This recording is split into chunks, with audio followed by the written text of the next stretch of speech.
1.5ல second சம்மு 3 செட்டை கொடுத்துட்டு இதை ப்ரூவ் பண்ண சொல்கிறாங்க. முதல்ல எல் இன்டர்செக்ஷன் எம் கண்டுபிடிப்போம். இது எல் இன்டர்செக்ஷன் எம். எதெல்லாம் சேம் ஆகுதுன்னு பாருங்கள். Common term B C D இல்லையா?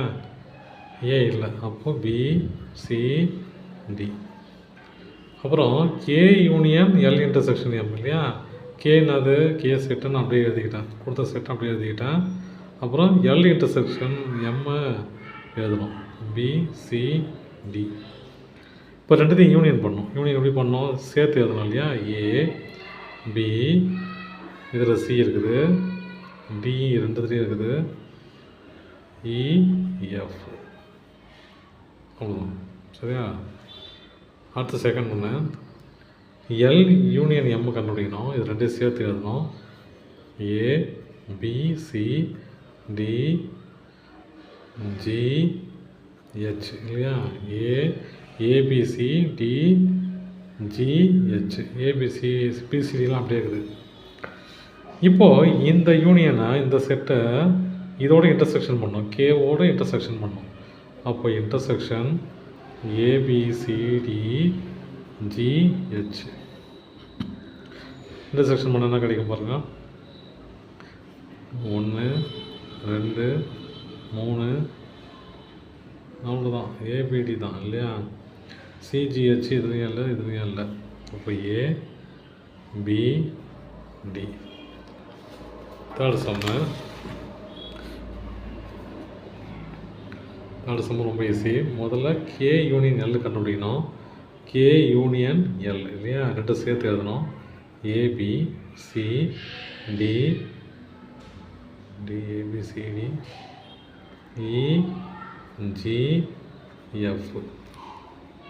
அவ்வளோதான் இல்லையா? அப்புறம் கே யூனியன் எம் கண்டுபிடிக்கணும். கே யூனியன் எம் ரெண்டு சேர்த்து எழுதணும். எப்படி எதுன்னு பாருங்கள். A B C D H இது எழுதிடலாம். அதுக்கப்புறம் இங்கே வரலாம் இஎஃப். ரெண்டு யூனியன் பண்ணணும் இல்லையா? ரெண்டும் சேர்த்து எழுதணும். ரெண்டையும் சேர்த்து எழுதணும். முதல்ல இது எழுதிடலாம், ஏன்னா அப்போ தான் ஈஸியாக இருக்கும். இன்டர்செக்ஷன் இல்லையா? சரி இன்டர்செக்ஷன் இல்லையா? காமன் டேர்ம் மட்டும் எழுதணும். 1 2 3 4 இஎஃப் சரிங்களா? அப்போ என்ன வருது? ஏ பி சி டி இஎஃப். அப்புறம் K intersection L union K intersection M கண்டுபிடிக்கணும். கே இன்டர்செக்ஷன் எல் ரெண்டு சேம் காமன் டேர்ம் பாருங்கள். பி டி ரெண்டு தான் இருக்குது, அப்போது பிடி. அப்புறம் கே இன்டர்செக்ஷன் எம் கண்டுபிடிக்கணும். இது ரெண்டு காமன் டேர்ம் பாருங்கள். ஏ பிடி ஏபிடி சிஹெச் இருக்குது, இங்கே இஎஃப் இருக்குது. அப்போ ஏ பி டி இது ரெண்டுத்தையும் என்ன பண்ணோம்? யூனியன் பண்ணோம்.